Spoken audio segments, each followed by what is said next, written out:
All right, welcome back to the channel. So, Jermell Charlo is now the man. Might be the man, period. Definitely the man at 154 pounds. Holds all the belts except one. But when asked about the other one, he says that the paper champion, Patrick Teixeira, and his boss, Oscar De La Hoya, can get it, but they ain't going to want no parts of it. And I am telling you that I believe that that is the truth. However, there is a remedy for this problem that we can discuss in this video.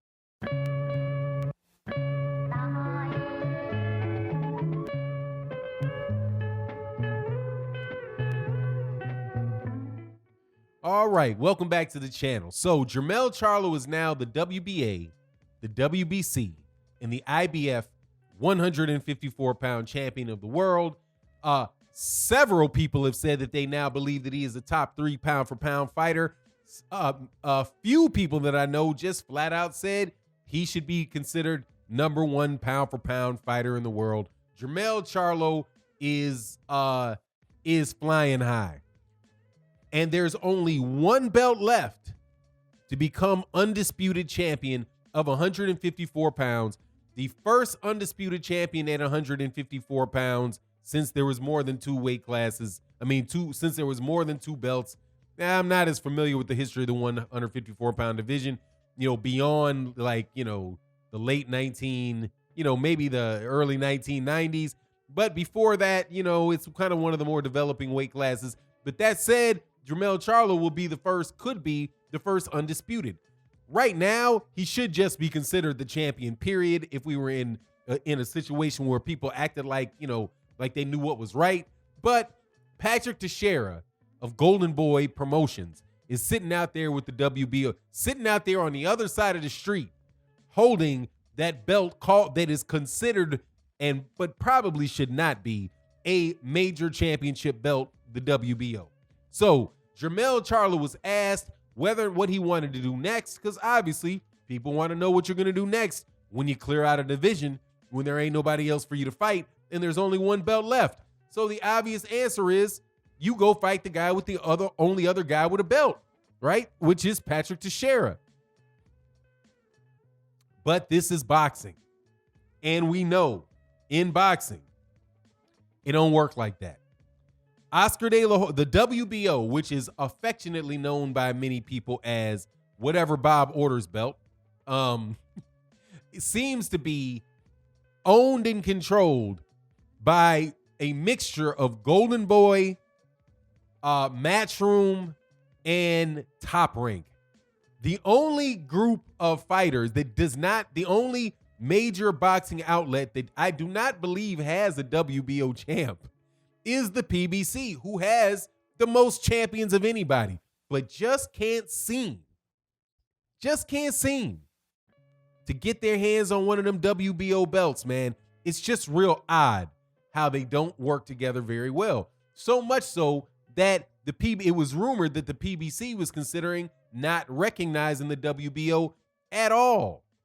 But at 154 pounds, you can definitely forget it, because it is owned, that belt right now is owned by Oscar De La Hoya, who Jermell Charlo used to work for, until Al Heyman, who also used to or at least Oscar De La Hoya thought, worked for Oscar De La Hoya before he took all those fighters that were on exclusive managerial contracts and not on exclusive promotional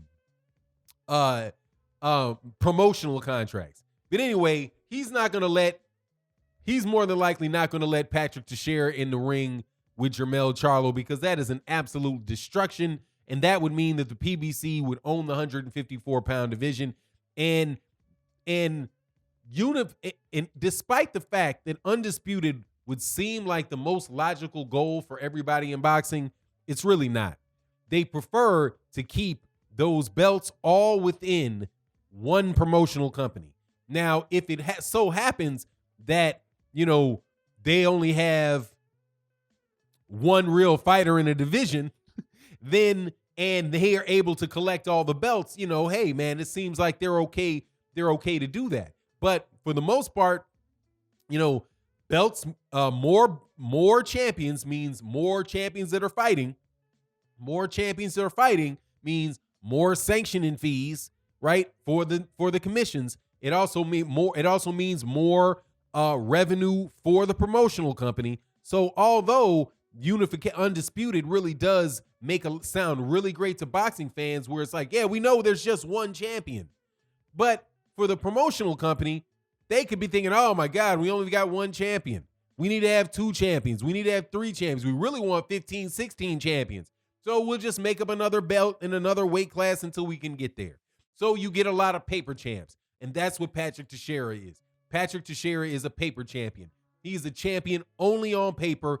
Nobody that is paying attention to the sport of boxing believes that Patrick Teixeira is anywhere remotely close to the best 154-pounder out there. And that was the case with the guy that had that belt before Patrick Teixeira, who went by the name of Jaime Munguia, who was not remotely one of the best 154-pounders, and nobody even pretended like Jaime Munguia was going to fight any of the other 154-pounders.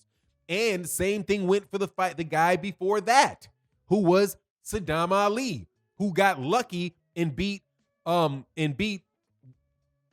Miguel Cotto on his last fight as a professional. So the whole track record of that 154-pound in the last couple of years is just absolutely garbage. So what is the solution to this? The solution is the solution that I gave you before. Terrence Crawford, who cannot get a fight with Errol Spence Jr., not this year in 2020, and more than likely not in 2021, who is already 33 years old, needs to move up, fight Patrick Teixeira, and become a 4-division champion. 4-division champion. 135, 140, 147, and 154. And he would have held the WBO at 130, at all 4 weight classes, and the WBO exclusively in 135, 147, and 154. But if he is in the situation of holding, like Leo Santa Cruz is right now, of holding both the 126-pound and 130-pound WBA belts, if Jermell Charlo is allowed, if Terrence Crawford is allowed to simultaneously hold the WBO 147-pound belt and the 154-pound WBO belt, then he is in position truly for 2 fights that are undisputed.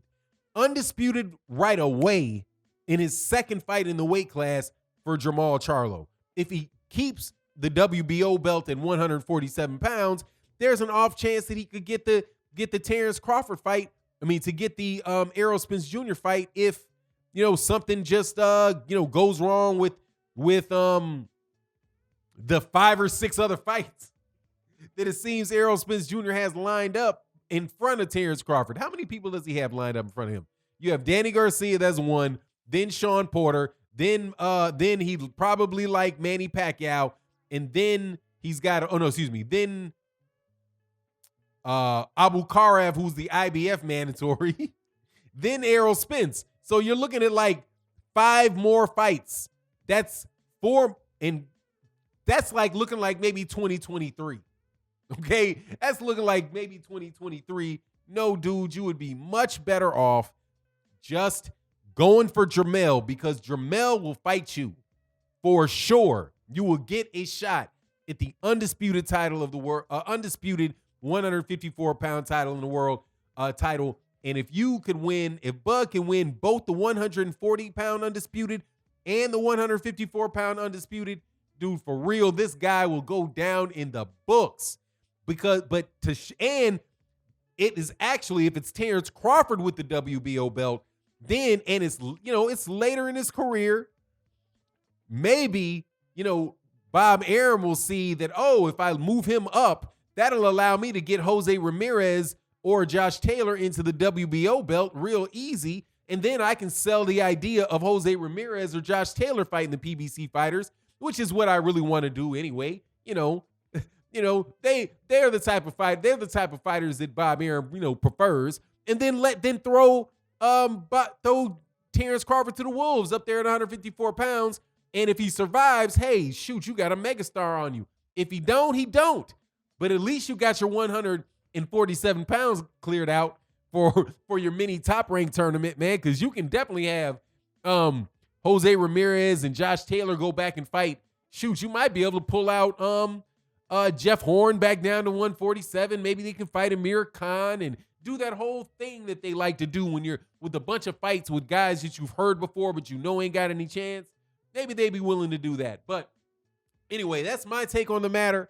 That's how I think it should go down. But nah, don't count on any undisputed going down at 147 unless it goes down like I said, with Terrence Crawford fighting Teixeira and then Terrence Crawford beating Teixeira and fighting Jermell, and we can make it happen. But anyway, that's my take on the matter. You let me know what you think. And hey, if you're not subscribed, please subscribe. Thank you to everybody that supports on the Patreon and the channel members. So much appreciate everything you guys do. And with that, we're out. Peace.